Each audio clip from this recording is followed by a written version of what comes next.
Well, I'm cutting these brackets off of this rear end rather crudely because I don't have a plasma cutter or any of the fancy stuff. I got my safety goggles on and my cut resistant gloves.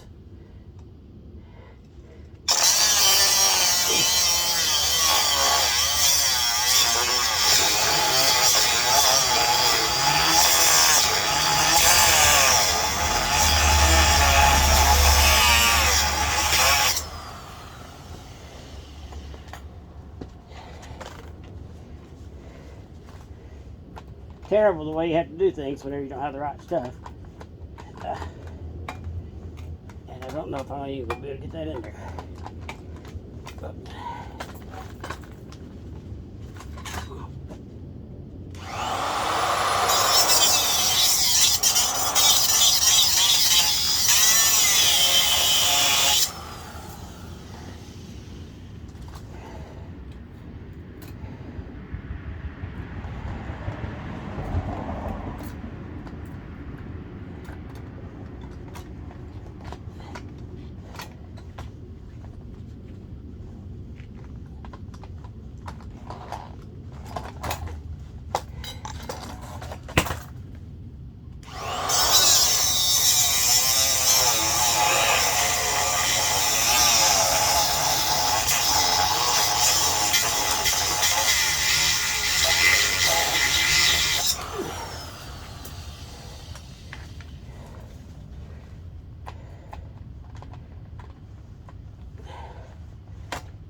oh, and it still doesn't want to go in there.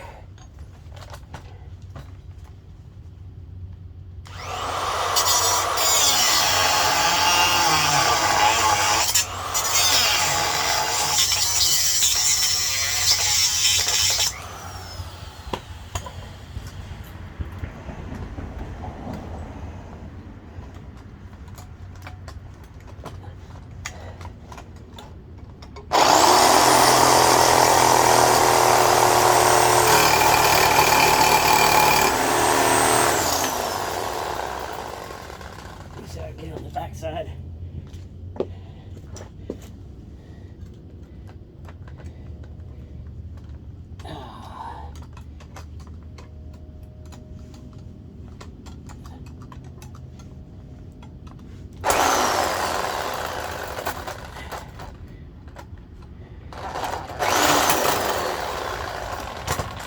Let's cut that out more. So I'm going to cut straight down on this one side and then chop it across. I'll show you more of what I'm doing in a little while.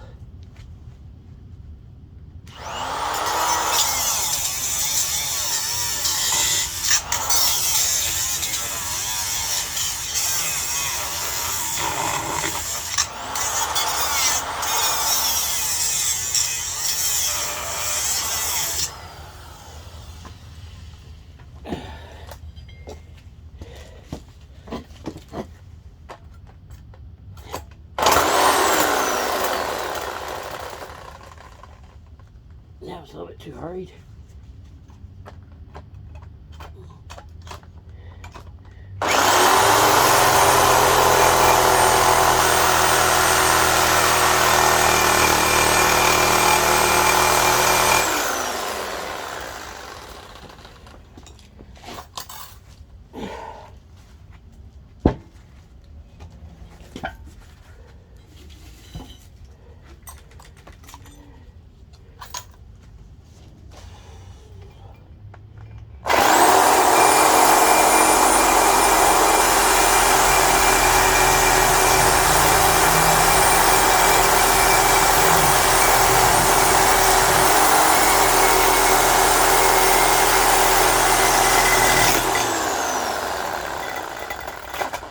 About time for a new blade.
That's rather crude. But then again, Ford didn't have to put so many brackets and things on the rear end. What am I doing?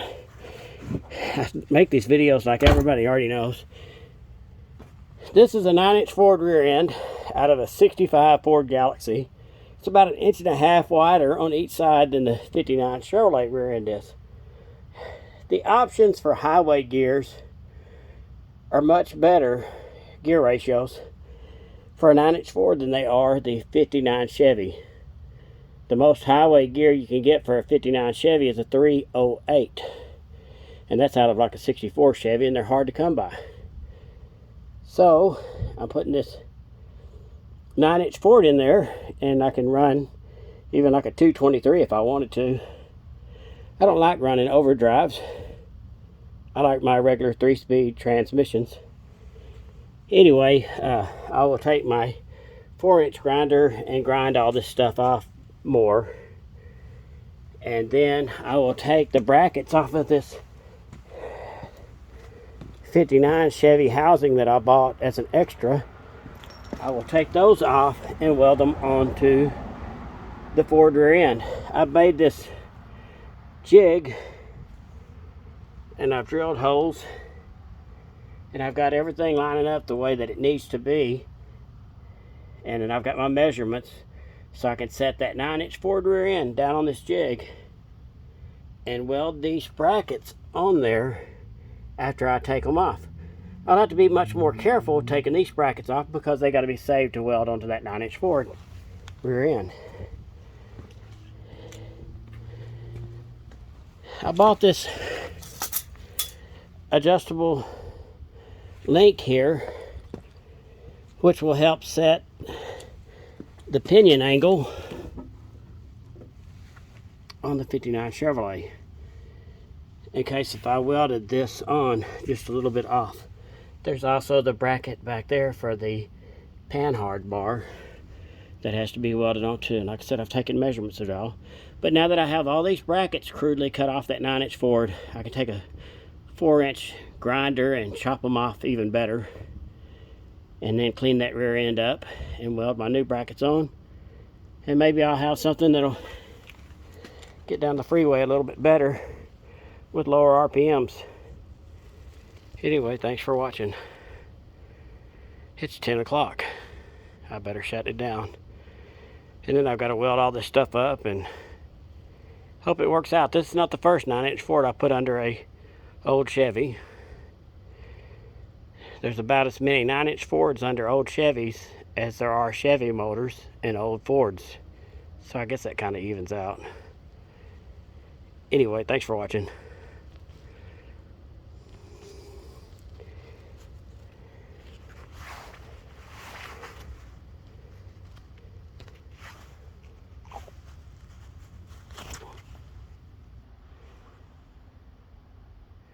Well, how can I make a video about my 59 Chevrolet without putting it in there?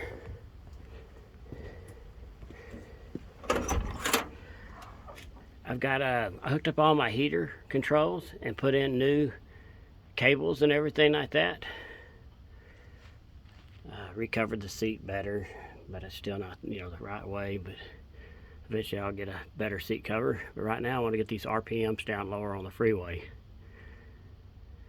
Got my heater working well, my wipers working. A lot of work has been done on this. This week I've been driving my Corvette a bunch, just because.